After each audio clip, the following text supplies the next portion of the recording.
Direktur Lokataru Foundation, Del Pedro Marhain, ditangkap usai demo yang terjadi pada akhir Agustus lalu. Del Pedro dan sejumlah aktivis ditangkap atas tuduhan penghasutan massa untuk bertindak rusuh saat unjuk rasa. Lalu bagaimana proses hukum terhadap mereka? Kita akan bahas bersama dengan Komisioner Kompolnas Yusuf Warsim, kemudian Direktur Eksekutif Amnesty International Indonesia Usman Hamid, dan anggota Komisi 3 DPR RI fraksi PDIP Iwayan Sudirta. Selamat pagi Bapak-Bapak. Selamat Selamat pagi pagi. semuanya. Ya, baik. Saya mau ke Pak Yusuf terlebih dahulu. Anda melihatnya sejauh ini seperti apa proses hukum terhadap Del Pedro dan juga sejumlah aktivis dan juga ada beberapa orang yang masih ditahan terkait demo Agustus lalu? Ya, terima kasih. Ya, pertama tentu khusus Del Pedro ini memang kita sangat terkejut terkait dengan penangkapannya. Hanya tentu mekanisme SOP penangkapan sebelum seseorang itu ditetapkan sebagai tersangka kan itu memiliki waktu 1 kali 24 jam. Itu pun penyidik didasarkan pada bukti permulaan yang cukup. Apabila dalam 1 kali 24 jam ternyata memang tidak cukup bukti, sebagaimana yang lain itu juga sudah dibebaskan. Namun selanjutnya dalam pantauan Kompolnas, Del Pedro ini tidak dibebaskan, namun kemudian ditetapkan sebagai tersangka. Nah, penyidik sendiri meyakini bahwa dalam proses ini memiliki alat bukti yang cukup ya, minimal 2 alat bukti. Tentu memang ya penyidik kan di dalam konteks penegakan hukum merupakan penafsir awal terkait dengan norma. Hanya dalam proses penyidikan kan dia dituntut memenuhi di dalam menafsirkan norma itu pada 2 alat bukti, minimal 2 alat bukti. Jika 2 alat bukti itu cukup, maka disitulah penyidik berwenang menetapkan seseorang sebagai tersangka. Tentu proses ini sudah kita lihat, termasuk kemarin kita ada rapat koordinasi antar kementerian yang itu dipimpin oleh Pak Menko Hukum, yang itu juga sudah melihat ke ke Polda Metro Jaya. Nah, tentu kita memahami bahwa ya proses hukum itulah yang terus berjalan, kami awasi, sehingga dalam hal ini tentu karena satu penangkapan, yang kedua penetapan tersangka sendiri kan bisa diuji di pra peradilan, apakah sah atau tidak itu tentu perlu digunakan. Yang kedua, kita tentu tetap memastikan bahwa itu proses model di dalam penanganan kaitannya dengan pelaku kerusuhan, termasuk yang khusus yang ini disangkakan pada Del Pedro, tentu hak-hak tersangka itu dapat terpenuhi, termasuk di dalam dirinya ya hak untuk diam, hak untuk membela diri, itu kan ada hak yang harus dihormati.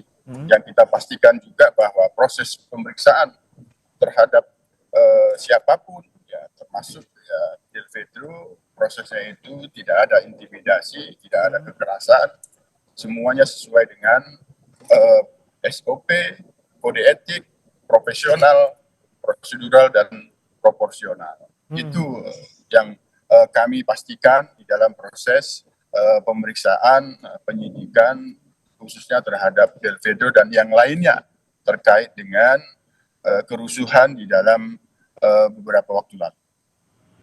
Oke, kalau dari Kompolnas sendiri, Pak Yusuf, ini kalau kita melihat ada beberapa hal yang disampaikan oleh pihak aktivis gitu ya kemarin terkait dengan dibilangnya ini penetapan tersangka terburu-buru gitu semuanya seakan-akan kriminalisasi. Anda apakah juga mendorong untuk bisa proses hukum terhadap para aktivis ini bisa dihentikan? Ya, ya kalau mengajak orang unjuk rasa ya itu tidak ada pelanggaran, kan itu yang paling utama. bagaimana selanjutnya bukti-buktinya, apakah itu memang hanya mengajak orang untuk unjuk rasa, itu kan hak ya, hak menyampaikan pendapat di muka umum. Kita ajak orang lain untuk menyampaikan pendapat di muka umum itu ya nggak ada masalah, itu nggak ada pelanggaran itu. Tapi di dalam persoalan khusus DLPD ini meyakini bahwa penyidik tidak dalam konteks yang dimaksud mengajak orang lain untuk unjuk rasa, mengajak orang lain untuk menyampaikan pendapat di muka umum. Oleh karena itu, Kompolnas sendiri sekali lagi memposisikan sebagai pengawas fungsional, tidak berposisi sebagai seolah penyelidik ataupun penyidik sebagaimana diatur dalam KUHP ya. Sejauh yang kita lihat ada hal-hal yang perlu dipertanyakan terkait dengan SOP. Ini yang kita pastikan bahwa proses pemeriksaan itu tidak boleh bertentangan dengan SOP.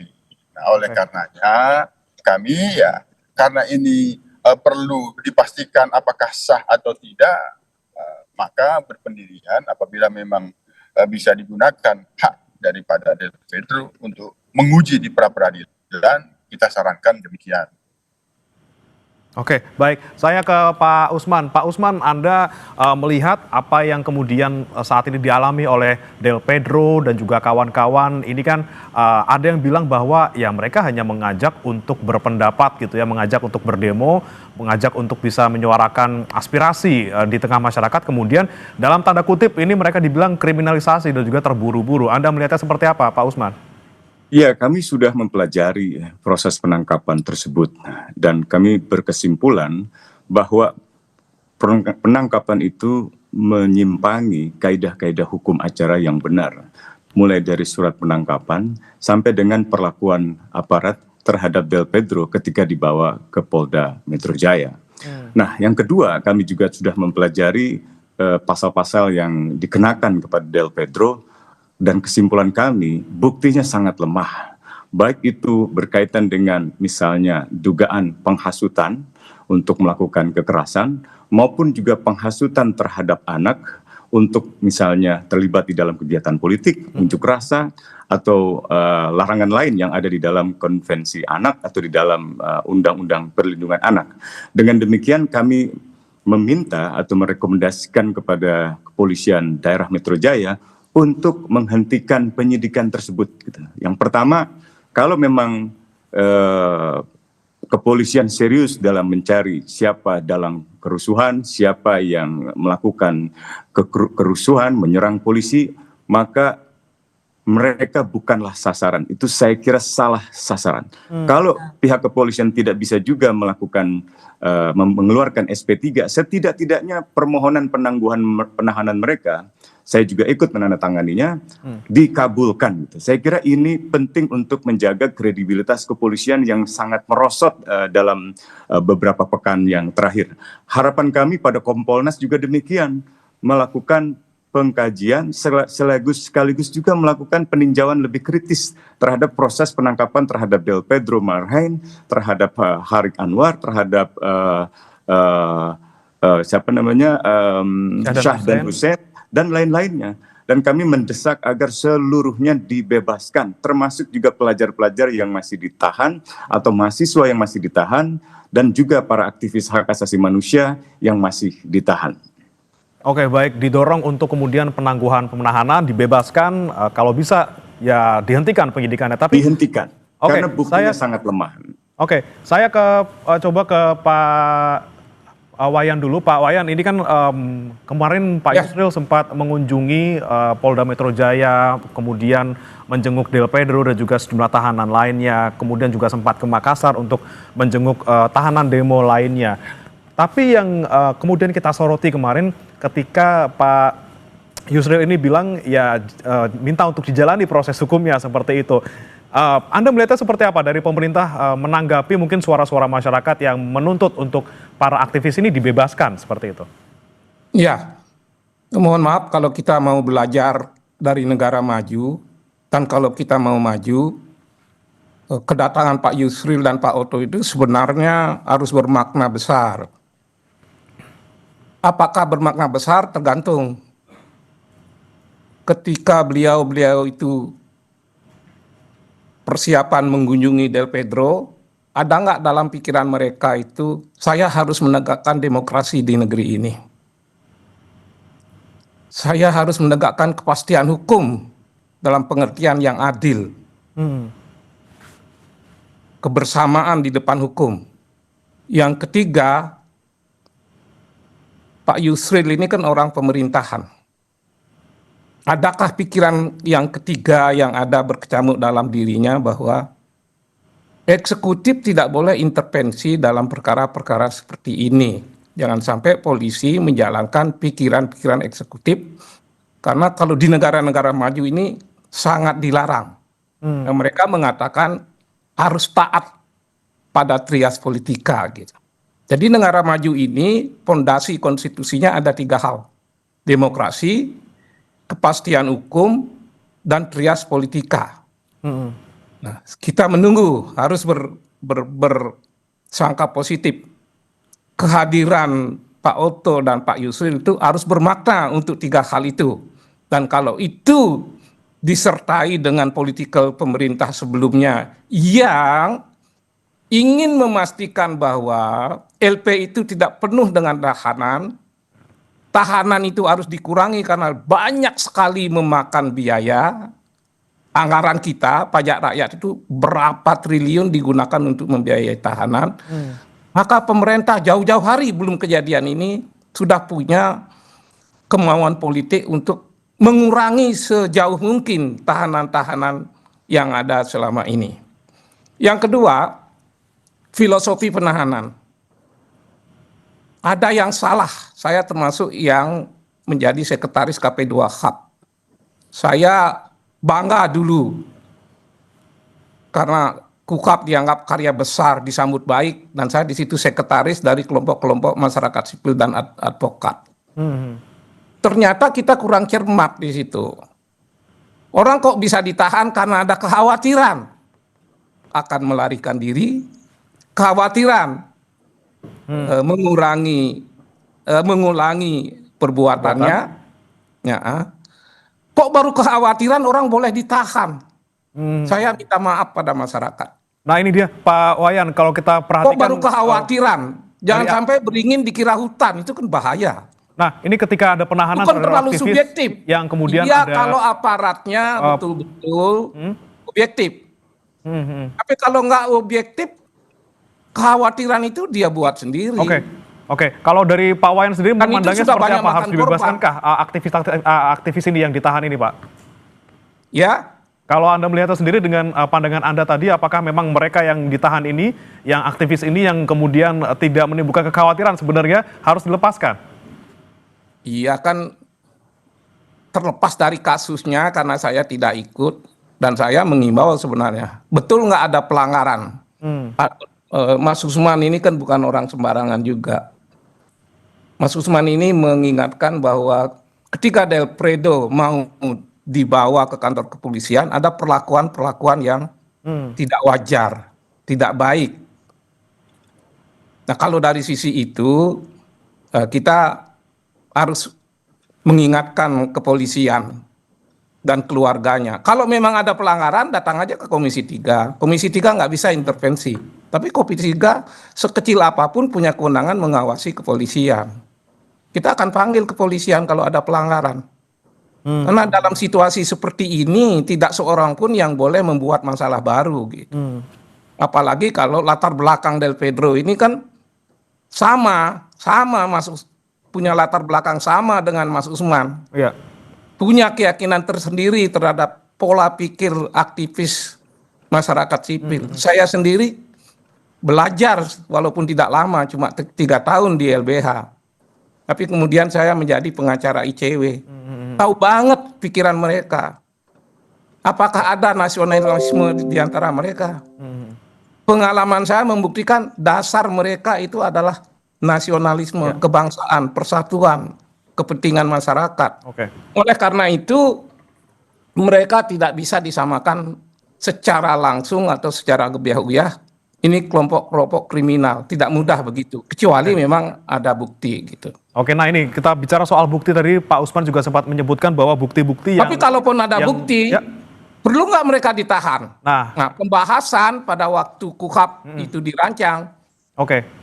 Jadi penahanan pertama, hanya boleh Baik, dilakukan kami tangkap. kalau keadaan terpaksa. Kenapa? Udah ada penyitaan, udah ada penggeledahan, oke. udah ada aturan mengenai cekal, udah ada aturan harus ada 2 alat bukti. 4 hal itu sudah menjaga. Ya. Ini polisi diberikan kewenangan menahanan, tapi harus dibingkai dengan 4 hal sehingga tidak mudah melakukan penahanan. Untuk apa menahan kalau udah ada 2 alat bukti? Oke. Kalau udah ada 2 alat bukti, perlu nggak mereka ditangkap dan ditahan? Oke, ini yang Nah, kemudian kami tangkap Pak Kalau Wayan. belum ada Saya alat mau- bukti, gimana mereka ditahan? Oke, saya mau ke Syaratnya Pak harus Yusuf alat. lagi. Pak Yusuf, tadi ini, disampaikan oleh Pak Usman dan aparat juga penyidik Pak Wayan. harus tahu. Punten, Pak Wayan, kami tangkap maksudnya Pak, kami ke Pak Yusuf dulu. Pak Yusuf, bukti, ini kita ngomongin soal bukti Pak. Tadi Pak Usman bilang bukti yang ditemukan lemah gitu ya untuk menjerat Del Pedro juga kawan-kawan. Kemudian perlu nggak sih sebenarnya ditahan karena tadi ancaman tidak ada gitu ya kalau dari kata Pak Wayan. Pak Yusuf lihatnya seperti apa dari kepolisian untuk menangani kasus Del Pedro dan juga kawan-kawan? Ya, tadi saya kira sepakat dengan Pak Wayan, termasuk Komisi 3, Kompolnas tidak bisa mengintervensi penyidik. Hanya yang dimaksud oleh Pak Susman tadi sangat paham bahwa ya, kita sebagai pengawas memang perlu mengajukan pertanyaan-pertanyaan kritis terhadap yang dilakukan oleh penyidik. Nah, terkait dengan ditahan atau tidak ditahan, penyidik sendiri tentu sudah diberikan rambu-rambunya, dasar-dasarnya oleh KUHP. Nah, ada alasan yang sifatnya subjektif, ada alasan yang objektif, menahan atau tidak menahan, tentu itu kewenangannya ada pada penyidik, itu harus kita hormati. Nah, kita bersaran dibebaskan, ya bisa saja kita bebaskan. Kita minta ditangguhkan penahanan, bisa saja dengan alasan-alasan. Yang kedua, terkait dengan alat bukti, sekali lagi bahwa apa yang dimaksud alat bukti di dalam 184 itu sudah kita tanyakan pada penyidik, dan penyidik meyakini bahwa minimal 2 alat bukti itu ada dan sudah ditunjukkan kepada kita, ya itu ya kita hormati. Oleh karena itu ketika ada keraguan terhadap 2 alat bukti itu, maka penyidik siap diuji di dalam pra peradilan. Itulah sikap daripada penyidik Polda Metro Jaya, khususnya terhadap penyidikan terhadap Del Pedro. Oke, baik. Saya mau ke Pak Usman lagi. Pak Usman, perlukah kita sampai ke tahap pra peradilan atau ya udah langsung saja dihentikan penyidikannya kalau misalnya memang kita melihat tidak ada unsur pidana di sana? Ya, saya tetap meminta agar itu dihentikan penyidikannya dan mereka dibebaskan. Setidak-tidaknya kalau memang tidak bisa dihentikan, pemenuhan terhadap penangguhan yang diajukan oleh mereka. Saya kira itu akan lebih menjernihkan permasalahan. Saya mengerti bahwa Del Pedro ini adalah sosok yang sangat berani dalam mendampingi para pelajar yang pada hari Senin tanggal 25 Agustus itu ditangkap oleh kepolisian. Istilahnya diamankan. Nah, belakangan ini ada praktek di mana dalam jumlah ratusan massa atau puluhan massa, ada beberapa yang katakanlah melakukan pelanggaran hukum, lalu bukan orang-orang tertentu saja yang dilakukan pengamanan, tapi seluruhnya diamankan dalam jumlah yang massal, lalu dibawa ke Polda Metro Jaya. Yang menurut Del Pedro, itu adalah para pelajar dan kemudian didata, datanya itu kemudian digunakan untuk mencabut atau meminta pemerintah provinsi agar mencabut KJP mereka, sekaligus juga diserahkan kepada sekolah untuk memberikan sanksi kepada mereka. Nah, kalau sudah demikian halnya, kepolisian bukan saja melanggar hukum acara pidana dalam konteks tidak memberikan surat perintah penangkapan atau penjemputan paksa atau memberikan perlakuan verbal yang bernada intimidatif, tetapi juga lebih jauh bisa dipandang melanggar hak-hak asasi anak gitu. Nah, ini posisi yang saya kira harus dijernihkan. Yang kedua yang juga sangat penting adalah proses pra peradilan itu bisa saja diserahkan, tetapi semakin lama kepolisian menunda ini, semakin kredibilitas kepolisian akan merosot gitu. Padahal kepolisian ditunggu oleh masyarakat di dalam mengungkapkan siapa sesungguhnya dalang kerusuhan di balik Agustus yang kemarin itu, yang menunggangi demonstrasi, yang menciptakan penyulutan-penyulutan kerusuhan, termasuk dugaan keterlibatan anggota TNI. Kalau ada misalnya, itu bagaimana tindak lanjutnya gitu. Jadi saya kira masyarakat sedang menunggu jawaban pihak kepolisian melalui proses penegakan hukum yang adil, termasuk penindakan terhadap mereka yang memperlakukan mahasiswa, pelajar, dan juga aktivis di dalam demonstrasi itu dengan perlakuan yang merendahkan martabat manusia, menganiaya mereka, memukuli mereka, bahkan kematian salah seorang mahasiswa, Iko, dari Universitas Negeri Semarang misalnya gitu, sebelum ia meninggal dunia, ia mengigau dengan berteriak agar tidak dipukuli oleh pihak kepolisian. Ampun Pak, tolong jangan pukuli saya. Jadi ada banyak kasus di mana aktivis, bahkan beberapa freelance jurnalis melaporkan kepada kami dengan kondisi luka di muka, luka di wajah, dengan hidung yang patah dan seterusnya. Nah, itu kepolisian harus menindak anggotanya yang melakukan tindakan penyiksaan atau tindakan lain yang merendahkan martabat manusia, termasuk mengungkap keterlibatan anggota-anggota militer atau anggota polisi yang terlibat di balik kerusuhan tersebut. Gitu. Oke, dibandingkan memproses hukum aktivis-aktivis yang mungkin bersuara dan merasa memang tidak melakukan hal yang melanggar hukum, lebih baik fokus ke hal-hal lain. Nanti akan saya tanyakan ke Pak Yusuf lagi dan juga nanti ke Pak Wayan, tapi saudara jangan beranjak dulu, kami akan kembali setelah jeda berikut ini.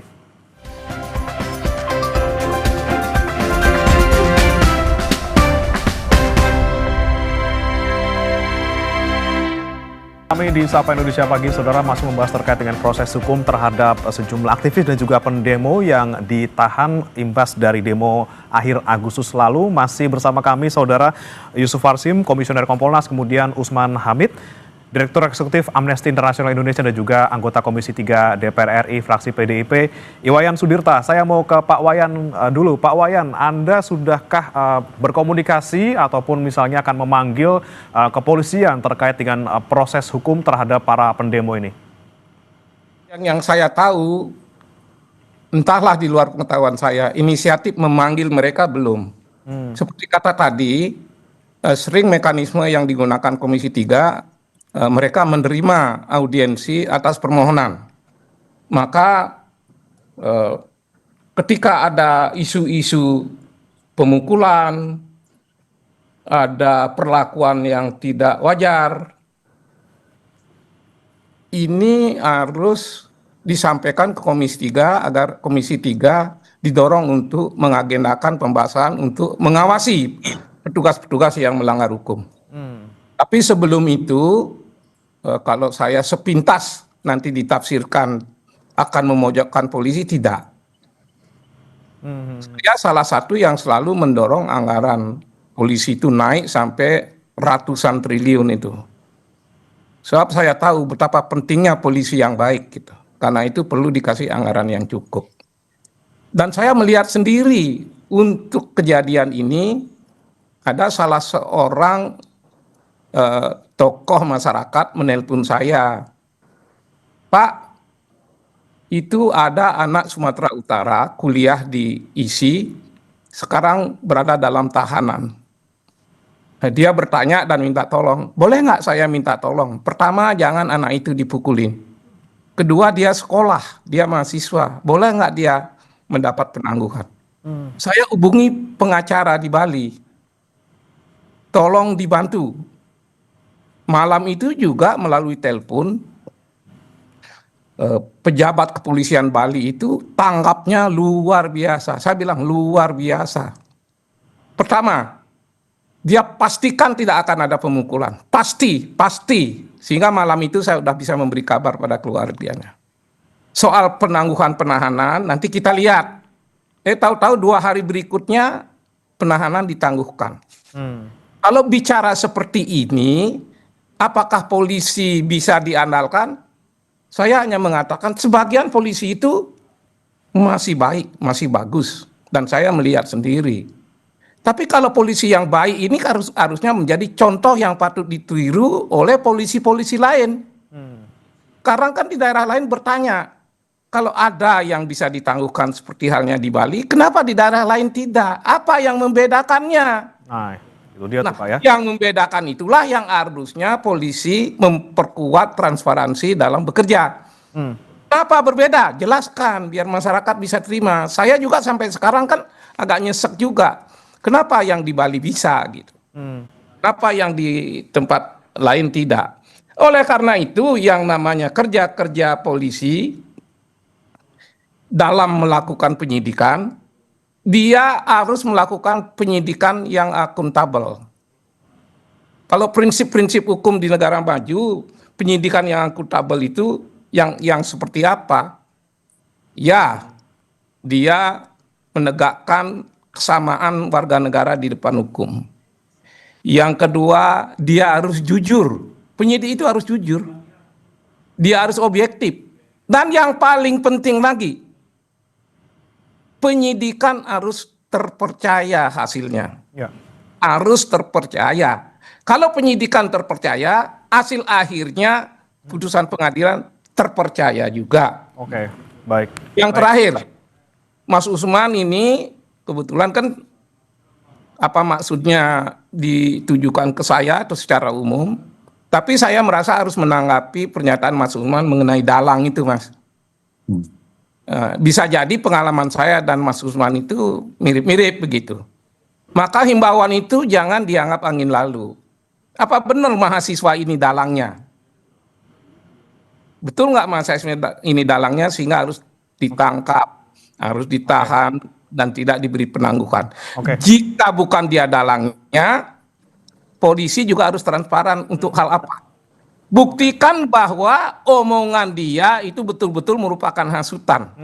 Buktikan hasutan itu ditujukan pada orang-orang tertentu. Ya, Buktikan orang-orang tertentu itu melakukan pengerusakan. baik. Buktikan akibat pengerusakan itu merupakan kausalitas antara aktivis ini dengan kerusakan yang ditimbulkan. Oke. Jangan sampai yang menghasut dalang atau orang lain yang kita tidak boleh buruk sangka, lalu yang ditimpakan sebagai penghasut orang-orang yang mendorong adanya demokratisasi, demonstrasi, lalu mereka dianggap penghasut. Oke. Kalau orang berbicara demokrasi dianggap penghasut, masa depan demokrasi kita seperti apa? Baik. Bagaimana kita mengharapkan investasi ke dalam negeri berlimpah Baik, kalau baik. demokrasi kita tidak wujudkan kepastian hukum tidak? Oke, Pak Wayan. Ya, saya tangkap Pak Sutar tadi terkait dengan transparansi proses hukum, kemudian bagaimana membuktikan mereka benar-benar bersalah atau tidak. Saya mau ke Pak Yusuf. Pak Yusuf, ini kan Boleh tadi saya kasih usul sebelum Pak Yusuf? Oh, silakan kalimat Pak Usman dulu, silakan Pak. Mungkin Pak Wayan perlu menimbang pembentukan sebuah komisi investigasi di parlemen gitu, agar proses penyelidikan terhadap kerusuhan dan dalangnya, termasuk mencari jawaban atas pertanyaan-pertanyaan kritis tadi dari Pak Wayan, itu mungkin akan sangat membantu gitu. Jadi komisi penyelidik yang dibentuk oleh DPR RI, saya kira itu sangat dibutuhkan untuk mencari terang apa yang sesungguhnya terjadi di balik peristiwa kerusuhan-kerusuhan tersebut. Oke, kira-kira Demikian bisa saya kembalikan. Pak Wayan nanti kira-kira bisa Ya, membentuk gagasan komisi itu investigasi. bagus, tapi DPR itu terikat dengan mekanisme, Mas. Tapi ada cara lain yang hasilnya akan sama. Oke. Datang bawa data-data pelanggaran polisi, nanti polisinya dipanggil kok. Mas Oke. Usman saya minta hadir kalau polisi itu dipanggil, Mas. Oke, siap. Kita Jangan- buktikan. Oke. Pikiran kita belum berubah, Mas. Sama aja, cuma tempat kita yang berbeda. Oke, ada mekanisme lain Yang termasuk memanggil mengikat kita. polisi ya terkait Ya. dengan proses hukum Kalau ini. betul ada pelanggaran, selama ini saya akan mengusulkan pada pimpinan Komisi 3 untuk memanggil polisi yang melakukan pelanggaran sampai komandannya. Oke. Biasanya sampai Kapolda itu dipanggil kalau ada pelanggaran di wilayah itu. Oke, ini kita tunggu nanti. Saya bicara data, Pak bukan Wayan pendapat. dipanggil mereka yang terduga melanggar sampai ke atas-atasannya. Saya mau ke Pak Sampai Yusuf Kapolda. lagi. Sampai ke Poldanya paling tidak baik. Saya ke Selama Pak ini Yusuf. Pak begitu, Yusuf, itu fakta, bukan saya- pendapat saya, bukan keinginan saya. Ya, baik. Nah, tolong Mas Usman mengejar forum seperti itu Ya. terwujud. Dan itu praktis banget, Mas. Baik, siap. Hari Baik. itu juga ada Kami tindakan tangkap, biasanya. Pak Wayan. Hari itu Baik. juga ada tindakan. Baik, Pak Yusuf, saya mau ke Anda terkait dengan tadi transparansi, bagaimana kemudian kok ada yang bisa ditangguhkan penahanannya, ada yang tidak, kemudian bagaimana memastikan perlakuannya adil untuk semuanya gitu, yang pantas dibebaskan atau ditangguhkan penahanannya ya harus dibebaskan. Apakah harus menunggu dulu ngomong ke DPR dulu, ngomong ke kuasa hukum, baru kemudian bisa ditangguhkan penahanannya? Dan bagaimana kemudian dengan proses terkait dengan pencarian dalang dari kerusuhnya demo kemarin? Ya, yang pasti apabila polisi menangkap yang melakukan unjuk rasa atau demonstrasi, itu salah, itu pelanggaran. Karena unjuk rasa, demonstrasi itu dijamin konstitusi. Ada undang-undangnya, nomor 9 tahun 1998 tentang kebebasan menyampaikan pendapat di muka umum. Jadi kalau polisi bertindak menangkap, menahan yang unjuk rasa, itu salah. Itu pelanggaran besar. Oleh karenanya, kami sudah lihat bahwa yang ditahan, yang dilakukan proses penyidikan saat ini bukan melakukan unjuk rasa yang diyakini sebagaimana yang dimaksud di dalam Undang-Undang Nomor 9 Tahun 1998. Nah, oleh karena itu, tugas kepolisian dalam hal penyidikan itu kan menyangka, menduga. Nah, sejauh mana akuntabilitas yang mereka sangkakan itulah yang kita awasi.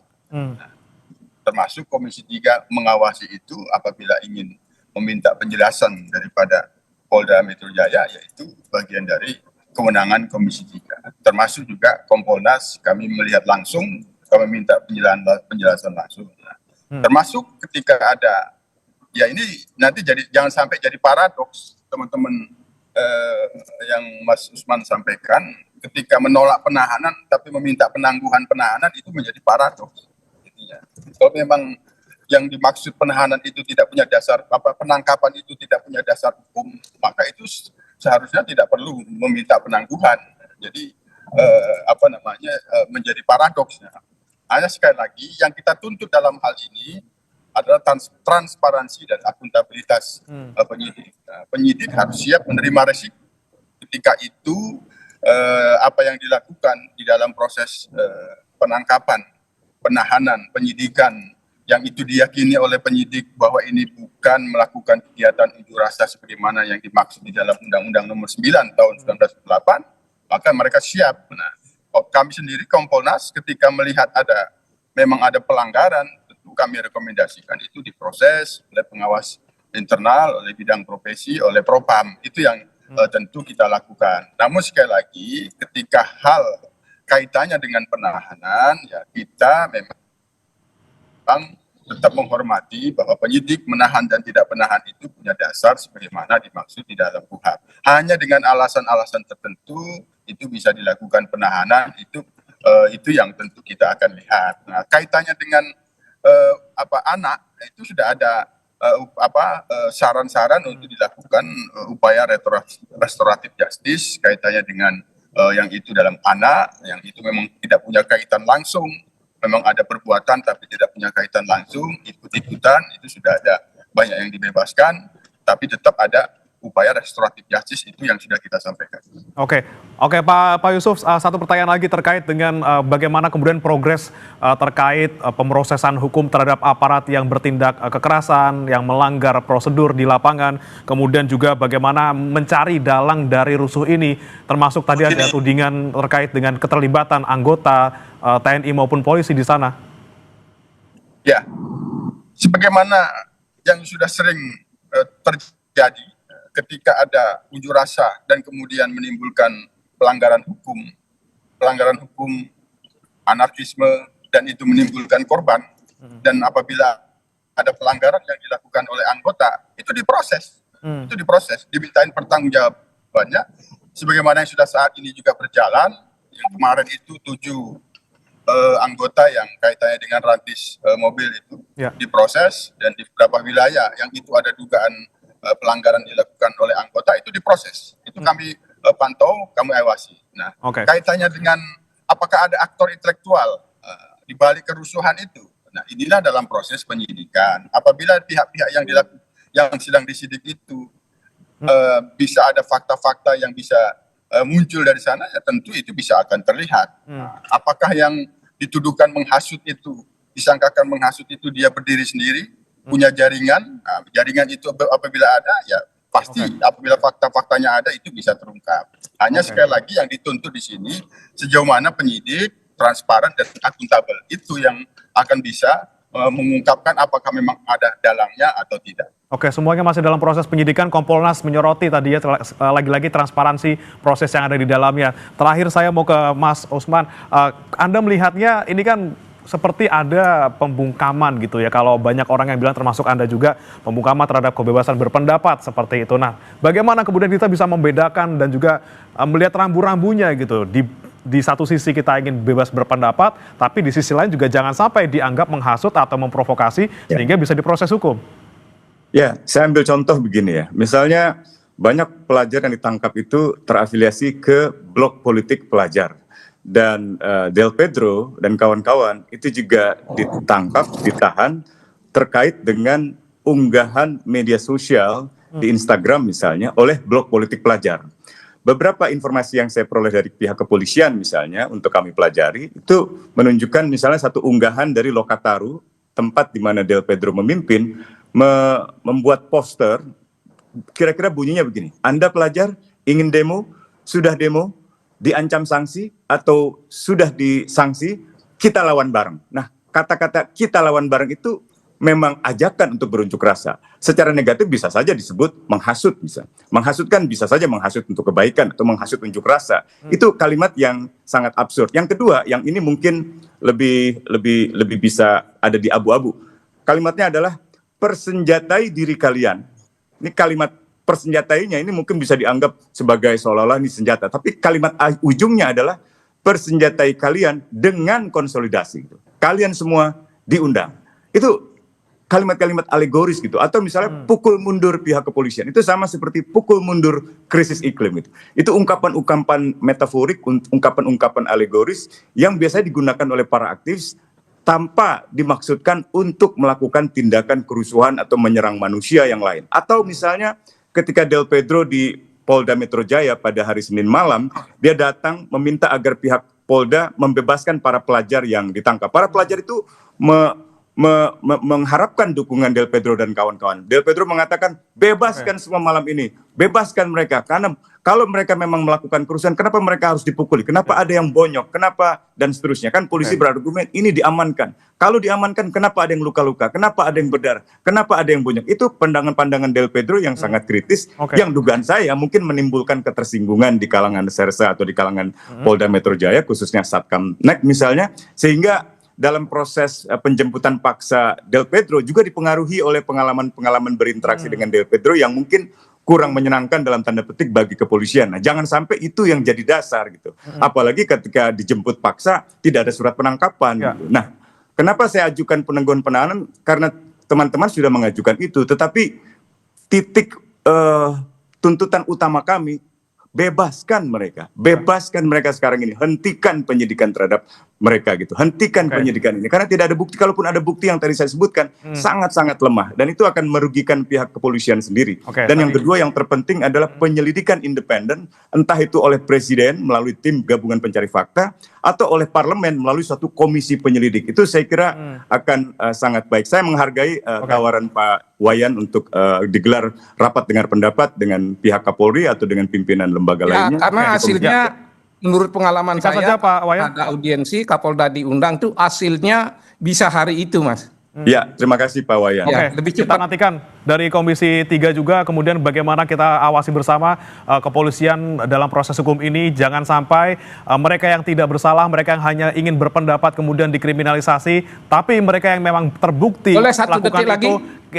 Mohon maaf Pak Wayan, sudah habis waktunya Pak Wayan, tapi kita harapkan semoga mereka yang memang pantas untuk diproses hukum, kita proses hukum, tapi bagaimana kemudian yang mereka tidak pantas untuk diproses hukum juga bisa dibebaskan. Terima kasih Bapak-Bapak sudah bergabung bersama kami, Pak Wayan, Pak Yusuf, dan juga Pak Usman.